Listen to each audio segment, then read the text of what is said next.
Anne's House of Dreams by Lucy Maud Montgomery. Chapter 1. In the Garret of Green Gables.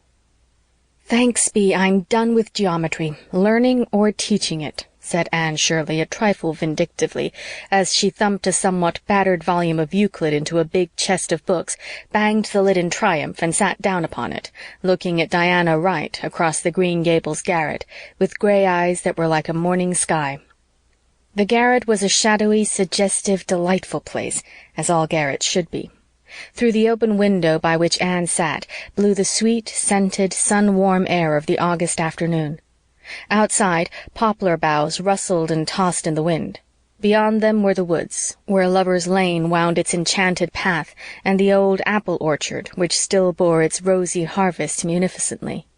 And over all was a great mountain range of snowy clouds in the blue southern sky. Through the other window was glimpsed a distant, white-capped blue sea, the beautiful St. Lawrence Gulf, on which floats like a jewel Abegweit, whose softer, sweeter Indian name has long been forsaken for the more prosaic one of Prince Edward Island. Diana Wright, 3 years older than when we last saw her, had grown somewhat matronly in the intervening time. But her eyes were as black and brilliant, her cheeks as rosy, and her dimples as enchanting as in the long-ago days when she and Anne Shirley had vowed eternal friendship in the garden at Orchard Slope. In her arms she held a small, sleeping, black-curled creature who for 2 happy years had been known to the world of Avonlea as small Anne Cordelia.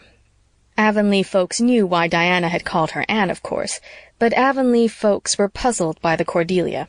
There had never been a Cordelia in the Wright or Barry connections. Mrs. Harmon Andrews said she supposed Diana had found the name in some trashy novel, and wondered that Fred hadn't more sense than to allow it. But Diana and Anne smiled at each other. They knew how small Anne Cordelia had come by her name. "You always hated geometry," said Diana with a retrospective smile. "I should think you'd be real glad to be through with teaching anyhow." "Oh, I've always liked teaching, apart from geometry. These past 3 years in Summerside have been very pleasant ones. Mrs. Harmon Andrews told me when I came home that I wouldn't likely find married life as much better than teaching as I expected. Evidently Mrs. Harmon is of Hamlet's opinion that it may be better to bear the ills that we have than fly to others that we know not of." Anne's laugh, as blithe and irresistible as of yore, with an added note of sweetness and maturity, rang through the garret.